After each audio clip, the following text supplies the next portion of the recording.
Operation सिंदूर पर 7 मई 2025 को हुई प्रेस कॉन्फ्रेंस के दौरान भारत ने अपनी प्रतिक्रिया को केंद्रित, संतुलित और गैर उत्तेजक बताया था। यह विशेष रूप से स्पष्ट किया गया था कि पाकिस्तानी सैन्य ठिकानों को निशाना नहीं बनाया गया।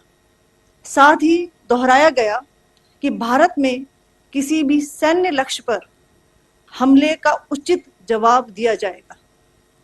7 से 8 मई 2025 की रात को पाकिस्तान ने उत्तरी और पश्चिमी भारत में स्थित कई सैन्य ठिकानों को, जैसे कि अवंतीपुरा, श्रीनगर, जम्मू, पठानकोट, अमृतसर, कपूरथला, जालंधर, लुधियाना, आदमपुर, भटिंडा, चंडीगढ़, नाल, फलौदी, उत्तरलाई और भुज पर ड्रोन और मिसाइलों से हमला करने का प्रयास किया। इन हमलों को इंटीग्रेटेड काउंटर यूएस ग्रिड और वायु रक्षा प्रणालियों द्वारा निष्क्रिय कर दिया गया। इन हमलों का मलबा कई स्थानों से बरामद हुआ, जो कि पाकिस्तानी हमलों का प्रमाण है। 5. Pakistan attempted to engage a number of military targets in northern and western India using drones and missiles. These places included Avantipura, Srinagar, Jammu, Pathankot, Amritsar, Kapurthala, Nal, Jalandhar, Ludhiana, Adampur, Bhatinda, Chandigarh, Falodi, Uttarlai and Bhuj.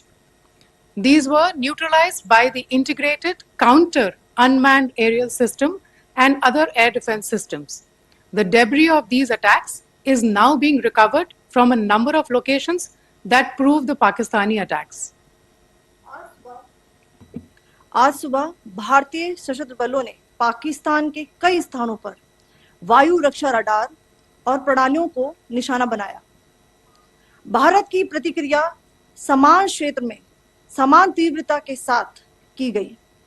यह विश्वसनीय रूप से ज्ञात हुआ कि लाहौर में स्थित एक वायु रक्षा प्रणाली को निष्क्रिय कर दिया गया। Today morning, Indian Armed Forces targeted air defense radars and systems at a number of locations in Pakistan. Indian response has been in the same domain with the same intensity as Pakistan. It has been reliably learnt that an air defense system at Lahore has been neutralized. Pakistan ने नियंत्रण रेखा पर आकरण गोलीबारी की तीव्रता बढ़ा दी है, जिसमें कुपवाड़ा, बारामूला, उरी, पुंछ, मेंढर और राजौरी क्षेत्रों में मोर्टार और भारी तोपखाने का इस्तेमाल किया जा रहा है।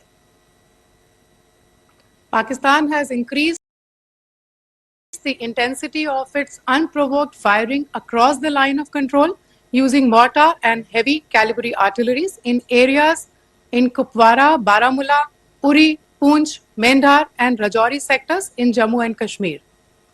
16 innocent lives have been lost, including 3 women and 5 children, due to the Pakistani firing.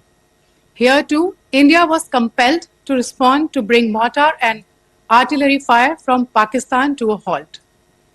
Indian Armed Forces reiterate their commitment to non-escalation, provided it is respected by the Pakistan military. Jai Hind.